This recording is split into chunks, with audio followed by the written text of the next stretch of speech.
Hello everyone, welcome back to our channel. ఈరోజు మన వీడియోలో మరొక సరికొత్త రెసిపీతో మేము ముందుకు వచ్చానమాట. ఈ బ్రేక్ఫాస్ట్ రెసిపీ చాలా అంటే చాలా బాగుంటుంది, తప్పకుండా ట్రై చేయవలసిన రెసిపీ. సో తక్కువ ఇంగ్రీడియంట్స్తో అన్నీ మన ఇంట్లో ఉన్న వాటితోనే ఈ బ్రేక్ఫాస్ట్ రెసిపీని ప్రిపేర్ చేసుకోవచ్చు. మరెందుకు ఆలస్యం, బ్రేక్ఫాస్ట్ ఎలా ప్రిపేర్ చేసుకోవాలో వెళ్ళిపోతాం వీడియోలోకి.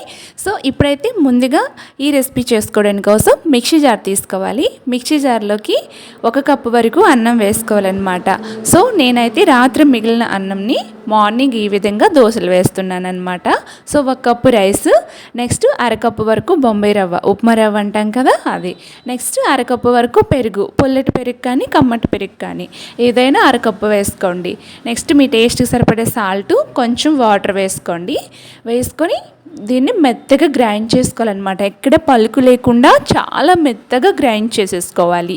సో ఈ విధంగా గ్రైండ్ చేసుకోవాలి. పైన బబుల్స్ వస్తున్నాయి చూసారా, ఇలా నురుగులాగా వస్తేనే ఇది చక్కగా గ్రైండ్ అయ్యి చాలా స్మూత్గా ఈ బ్యాటర్ని మనం ప్రిపేర్ చేసుకోవాలి. ఇప్పుడు ఇందులోనే నేను ఇన్స్టెంట్గా చేస్తున్నాను కాబట్టి ఈనో పౌడర్ వేసానమాట.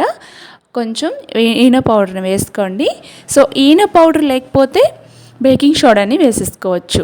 సో ఇది వేసాక ఒకసారి చక్కగా మిక్స్ చేయాలన్నమాట. చూసారా నురుగగా ఎలా బబుల్స్ వస్తున్నాయో, దీంతో మనం దోశ వేసామంటే చాలా బాగా వస్తుందన్నమాట. చాలా సాఫ్ట్గా స్మూత్గా వస్తుంది.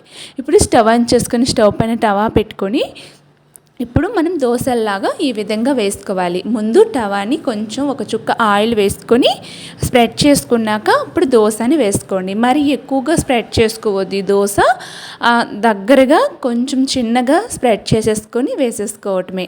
అన్ని దోశల్ని కూడా సేమ్ ఇదే విధంగా వేసుకోవాలి. ఇదే ప్రాసెస్లో నేను వీడియో క్లిప్లో ఎలా అయితే చెప్పానో అదే విధంగా దోశలు వేసుకున్నారంటే చక్కగా స్పాంజిల్ లాంటి దోశలు రెడీ అయిపోతాయండి.